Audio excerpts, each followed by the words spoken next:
Hey everyone, it is Fitz with a daily delivery. Hope you are doing great. I am doing wonderful as we continue our coverage of Kansas State's search for a new basketball coach. And I keep getting one question over and over. Can Kansas State land Brad Underwood as its new coach? And the simple answer is yeah, they can.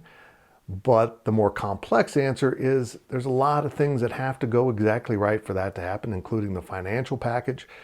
Having an opportunity to talk to Brad while his team is going into the NCAA tournament seems a little perilous also.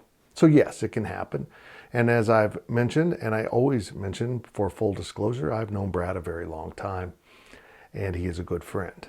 So I hope it happens. I trust my source on everything that I have reported so far at GPC, but it's a complex issue. It's really complex for Gene Taylor because he knows that finding that right guy, that guy that just doesn't win a press conference, that's easy to do. Les Miles won a press conference. Finding a guy that wins games is even more difficult. Finding someone who does both is almost impossible sometimes. But Brad Underwood would probably be that guy for Kansas State. There's no doubt in my mind that Brad Underwood would be very pleasing to many fans who have been searching for a better future for K-State basketball over the recent years.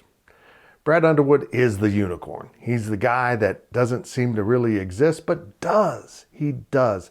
And yet, you know deep down inside, that doesn't guarantee 100% success. Nebraska football found its homeboy unicorn in Scott Frost, and it hasn't worked out so well. But basketball is a little bit different. It's a less complex sport in terms of manning your roster and finding the right pieces. You can rebuild a basketball team in one recruiting cycle. So that's a little bit different.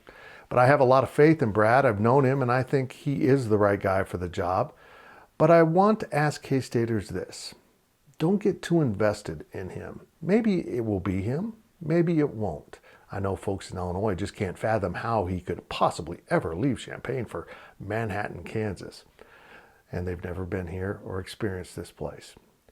But there are other great coaches. And if Brad turns down the job, and he better get at least an offer that is tangible, he will have some thoughts on who they should hire. And I trust him, and I trust Gene Taylor to get this right. Because this one is important. Because if you don't get this one right, you are back into that cycle of losing that we thought we had broken with the hiring of Bob Huggins and now has been around for 3 years. It needs to stop, and this candidate needs to be able to do it quickly.